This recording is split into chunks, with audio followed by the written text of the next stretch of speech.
সংবিধান, নির্বাচন, বিচার বিভাগ, দুদক, পুলিশ ও জনপ্রশাসন সংস্কার কমিশনের প্রতিবেদন ৩১ ডিসেম্বরের মধ্যে জমা দেওয়ার কথা। এই ৬ কমিশনই সময় বাড়িয়ে নিয়েছে। এই বিষয়ে বিস্তারিত জানতে সচিবালয় থেকে আমরা সরাসরি যুক্ত হব আমাদের সহকর্মী আরিফ জামালের সাথে। আরিফ জামাল, একটু জানাবেন সেখান থেকে কি অবস্থা, সব মিলিয়ে আপনার কাছ থেকে জানতে চাচ্ছে। নিশ্চয়ই জানেন যে অন্তর্বর্তী সরকার গঠনের পরে রাষ্ট্রের বিভিন্ন খাত সংস্কারের জন্য ৬টি কমিশন গঠন করা হয়েছিল। তো সেই কমিশনের যেই সময়সীমা ছিল সেটি আসলে আজকে ৩১ ডিসেম্বরের মধ্যে কমিশনগুলোর রিপোর্ট জমা দেওয়ার কথা ছিল, কিন্তু আমরা যতটুকু জানতে পেরেছি কমিশনগুলো আজকে তাদের রিপোর্ট জমা দিচ্ছে না। সেটি প্রধান উপদেষ্টার কাছে জমা দেওয়ার কথা ছিল। কমিশনগুলো তাদের রিপোর্ট জমা দেওয়ার সময় বাড়িয়েছিল। এই কমিশনগুলো হচ্ছে সংবিধান সংস্কার কমিশন, বিচার বিভাগ, নির্বাচন কমিশন, দুর্নীতি দমন কমিশন, পুলিশ এবং জনপ্রশাসন সংস্কার কমিশন। এই ৬টি যে কমিশন, সেই কমিশনগুলোর সময় বাড়ানো হয়েছে, যেটা বললাম।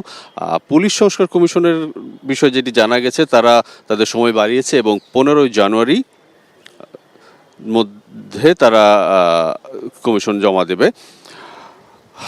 আরেকটি বিষয় হচ্ছে দুদক সংস্কার কমিশন ৩ অক্টোবর কাজ শুরু করেছিল এবং তারা ৭ জানুয়ারি তাদের প্রতিবেদন জমা দেবে বলে জানা গেছে। বেশি পাকা টমেটো আর সিক্রেট রেসিপির কম্বিনেশনে তৈরি প্রাউন সস, সসের বস। সংবিধান সংস্কার কমিশন আগামী ৭ জানুয়ারি তাদের প্রতিবেদন জমা দেবে বলে জানা গেছে। অর্থাৎ এই যে কমিশনগুলো আছে তাদের কাজের যেই পরিধি, সেই তাদের যে কাজ সেটা তারা চালিয়েছে। তাদের যে সুপারিশ, সেই সুপারিশ সম্বলিত যে প্রতিবেদন সেইটি জমা দিতে আর একটু সময় নিচ্ছে তারা। এই মুহূর্তে আমি রয়েছি সচিবালয়ে। আসলে আজকে জানেন গত ২৫ ডিসেম্বর যখন সচিবালয়ের ৭ নম্বর ভবনে আগুন লাগে, সেই আগুন লাগার ঘটনার পরে সচিবালয়ে কিন্তু কড়াকড়ি আরোপ করা হয়। বিশেষ করে প্রবেশাধিকারে বেশ কড়াকড়ি আরোপ করা হয়। প্রথম দিকে শুধু কর্মকর্তা কর্মচারীদের প্রবেশাধিকার ছিল, এর বাইরে গণমাধ্যম কর্মী সহ অন্য যারা বিভিন্নভাবে অনুমতি নিয়ে আসেন তাদের প্রবেশাধিকার নিষিদ্ধ ছিল। গতকাল থেকে গণমাধ্যম কর্মীরা সীমিত পরিসরে সচিবালয়ের ভেতরে আসার সুযোগ পেয়েছে।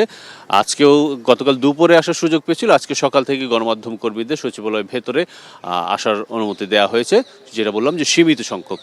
আর আমার পেছনে নিশ্চয়ই দেখতে পাচ্ছেন যে ৭ নম্বর ভবনটিতে আগুন লেগেছিল গত ২৫ ডিসেম্বর গভীর রাতে, এবং এই আগুন লাগার ঘটনায় একাধিক তদন্ত কমিটি গঠন করা হয়েছে। উচ্চ পর্যায়ের যে তদন্ত কমিটি, সেটি হচ্ছে স্বরাষ্ট্র সচিবকে প্রধান করে করা হয়েছে, যেখানে আইজিপি এবং ডিজি, ফায়ার সার্ভিস সহ বিভিন্ন মন্ত্রণালয়ের সচিবরা এবং বিশেষজ্ঞরা রয়েছেন। সেই কমিটির প্রাথমিক প্রতিবেদনটি জমা দেওয়ার কথা ছিল ৩০ ডিসেম্বর, অর্থাৎ গতকাল। তবে কমিটির প্রধান স্বরাষ্ট্র মন্ত্রণালয়ের সিনিয়র সচিব নাসিমুল গনি আমাদের যেটা গতকালই জানিয়েছিলেন যে তারা আজকে প্রধান উপদেষ্টার কাছে তাদের প্রাথমিক প্রতিবেদন জমা দেবে। তো আজকে বিকেল ৫টায় প্রধান উপদেষ্টার কাছে প্রাথমিক প্রতিবেদন জমা দেওয়ার কথা রয়েছে।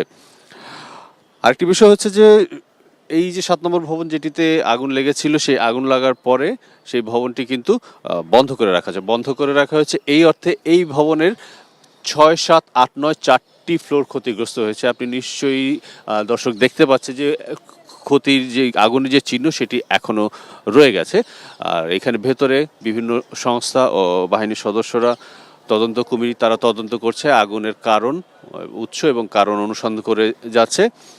নিশ্চয়ই আমরা হয়তো আজকে না হলেও দু একদিনের মধ্যে প্রাথমিক প্রতিবেদনের যে বিষয়গুলো রয়েছে সেটি আমরা জানতে পারবো।